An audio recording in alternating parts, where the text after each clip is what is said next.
Ya, kita selalu mempunyai kekuatan yang cukup optimis. Dan di RPJMD itu secara pagu indikatif itu memang sudah ditetapkan dengan realitasnya, dengan proyeksinya dan semacamnya.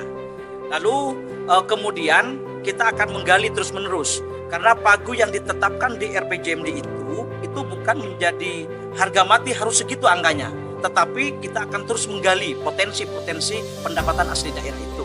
Nah, syukur-syukur karena kita punya pengalaman sebelum COVID kita berada di angka 2,7 triliun postur APBD kita. Sehingga ini sudah berjalan waktu sudah cukup panjang. Pemulihan ekonomi saya kira pasca COVID sehingga kami optimis sebetulnya di atas 3 triliun itu. Dan kemudian ya syukur-syukur bisa sampai karena ini kan jangka panjang sampai 5 tahun ke depan. Sehingga targetnya namanya target. Kami juga memposisikan pagu indikatif di RPJMD itu sudah ditetapkan berada di angka 1,1 triliun di setiap tahunnya berjenjang. Tahun 2025, 2026 itu sudah ditetapkan seluruhnya.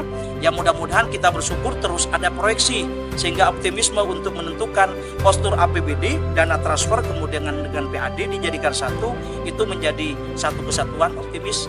Ya syukur-syukurlah di atas 3 triliun, syukur-syukur juga bisa tercapai di 4 triliun. Kira-kira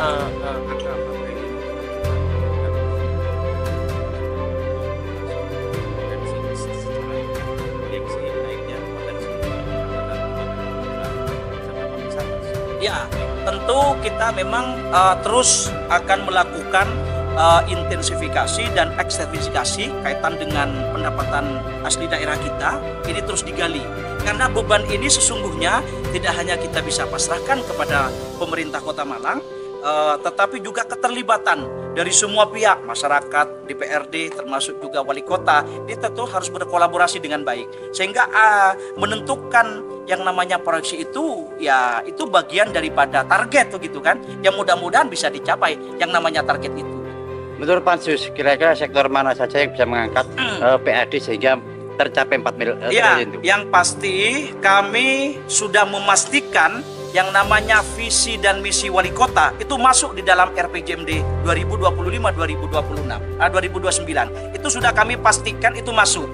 Kemudian 5 program unggulan yang kemudian itu menjadi program prioritas bagi wali kota yang sejak kemarinnya itu kami rumuskan di 2 hal.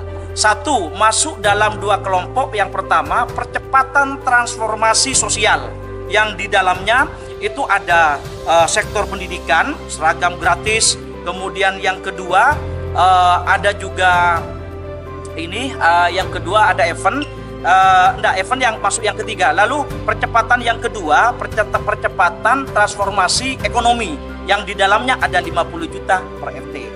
Itu juga tercantum di sana sehingga memang kami potret agar ini masuk di dalam IKU, indikator kinerja utama yang diturunkan dan menjadi IKTA, indikator kinerja kegiatan-kegiatan di masing-masing OPD. Itu sudah kami potret sehingga kami memastikan betul bahwa janji-janji politik pemerintah Kota Malang, Pak Wali Kota, 5 program unggulan itu atas arahan dari Ketua DPRD juga harus didalami secara betul dan dipastikan bahwa ini adalah masuk. Insya Allah sudah kami pastikan Bu Ketua itu sudah masuk yang namanya visi misi Wali Kota itu.